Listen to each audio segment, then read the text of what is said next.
सागर, महासागर, समुद्र, जल, धर, ओशीन, ये सिर्फ नाम नहीं बल्कि इस ब्रह्मांड की सबसे अनमोल और आवश्यक धरोहर हैं। ये इतने गहरे हैं कि इनके रहस्यों को अब तक पूरी तरह से समझा नहीं जा सका। कभी शांत तो कभी सुनामी के रूप में प्रलयंकारी, ये यातायात का माध्यम भी है और पृथ्वी पर जल का सबसे बड़ा स्रोत भी। जहां समुद्र है वहीं जीवन संभव है। यही कारण है कि नासा और इसरो जैसी अंतरिक्ष एजेंसियां सुदूर ब्रह्मांड में महासागर की खोज में जुटी हैं, क्योंकि वहां पानी का मिलना जीवन की संभावना और उसके अस्तित्व का प्रमाण होता है। क्या आपने कभी सोचा है कि अंतरिक्ष से हमारी पृथ्वी कैसी दिखती होगी? जब इसे अंतरिक्ष से देखा जाए तो यह एक सुंदर नीले रंग की गेंद जैसी प्रतीत होती है जो अपने अक्ष पर घूम रही होती है। इसका कारण महासागर है, जो पृथ्वी की सतह के लगभग 70% हिस्से को ढके हुए हैं और इसी कारण यह नीले रंग की नजर आती है।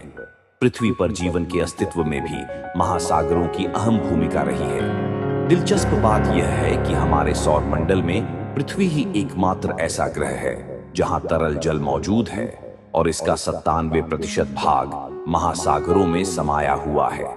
ये महासागर कितने विस्तृत हैं, इसका अंतिम छोर क्या है और इनमें कितनी गहराइयों तक रहस्य छिपे हैं, इसका आज तक सही अनुमान नहीं लगाया जा सका है।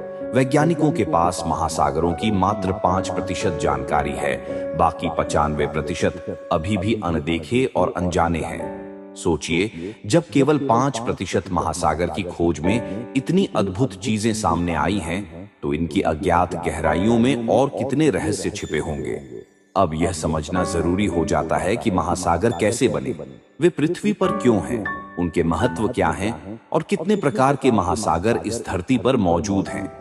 इन सभी सवालों के जवाब खोजने के लिए हमें एक रोमांचक यात्रा पर चलना होगा, जो महासागरों की गहराई से लेकर उनकी सतह तक हमें ले जाएगी।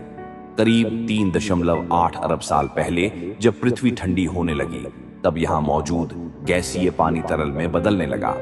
यही पानी बारिश के रूप में पृथ्वी की सतह पर गिरा और लाखों सालों तक लगातार बरसता रहा, जिससे विशाल जलाशय बने जो आज के महासागरों का रूप ले चुके हैं। पृथ्वी की ग्रेविटी ने पानी को बाहर जाने से रोका और इस तरह महासागरों का निर्माण हुआ। जब इन्हें देखा जाता है तो लगता है कि जल अनंत तक फैला हुआ है, लेकिन सवाल उठता है कि इतनी विशाल जलराशि के बावजूद हमें पीने के पानी की समस्या क्यों होती है। इसका कारण यह है कि पृथ्वी पर उपलब्ध कुल जल का 97% महासागरों में है, जो खारा होता है और पीने योग्य नहीं। शुद्ध जल के स्रोत बहुत सीमित हैं, जो ग्लेशियर, भूजल और नदियों में पाए जाते हैं। महासागर हमें पीने का पानी तो नहीं दे सकते, लेकिन जीवन के लिए सबसे आवश्यक चीज ऑक्सीजन का प्रमुख स्रोत यही है। पृथ्वी पर मौजूद कुल ऑक्सीजन का लगभग 70% महासागरों में मौजूद समुद्री पौधों, विशेष रूप से शैवाल द्वारा उत्पन्न किया जाता है। यानी महासागर सिर्फ पानी ही नहीं देते, बल्कि सांस लेने के लिए जरूरी हवा भी उपलब्ध कराते हैं। साथ ही ये पृथ्वी के तापमान को नियंत्रित रखते हैं और जलवायु संतुलन बनाए रखते हैं। अगर महासागर न होते तो पृथ्वी एक बर्फीले पत्थर की तरह ठंडी और निर्जन हो जाती। अक्सर सागर और महासागर को एक ही समझ लिया जाता है, लेकिन वास्तव में सागर महासागर का ही एक छोटा हिस्सा होते हैं। महासागर के किनारे जहां पृथ्वी मिलती है, वहीं सागर पाए जाते हैं और ये आंशिक रूप से जमीन से घिरे होते हैं। प्राचीन काल में 7 महासागरों का उल्लेख किया गया था, लेकिन आधुनिक भौगोलिक मानचित्रों में 5 महासागरों को ही प्रमुख माना जाता है। प्रशांत महासागर, अटलांटिक महासागर, हिंद महासागर, दक्षिणी महासागर और आर्कटिक महासागर। ये सभी महासागर आपस में जुड़े हुए हैं और मिलकर एक वैश्विक महासागर का निर्माण करते हैं। इनमें सबसे बड़ा और सबसे गहरा महासागर प्रशांत महासागर है, जो पृथ्वी की सतह का 30% से अधिक भाग कवर करता है। यह अमेरिका, एशिया और ऑस्ट्रेलिया के बीच फैला हुआ है और इसका कुल क्षेत्रफल 165.2 मिलियन वर्ग किलोमीटर है। यह महासागर भले ही बाहर से शांत दिखाई देता हो, लेकिन इसके गर्भ में अनगिनत रहस्य समाये हुए हैं। यहाँ 25,000 से अधिक द्वीप स्थित हैं, जिससे यह सबसे अधिक द्वीप वाला महासागर बनता है। प्रशांत महासागर में स्थित ग्रेट बैरियर रीफ दुनिया की सबसे बड़ी मूंगा चट्टान है, जो हजारों समुद्री जीवों का घर है।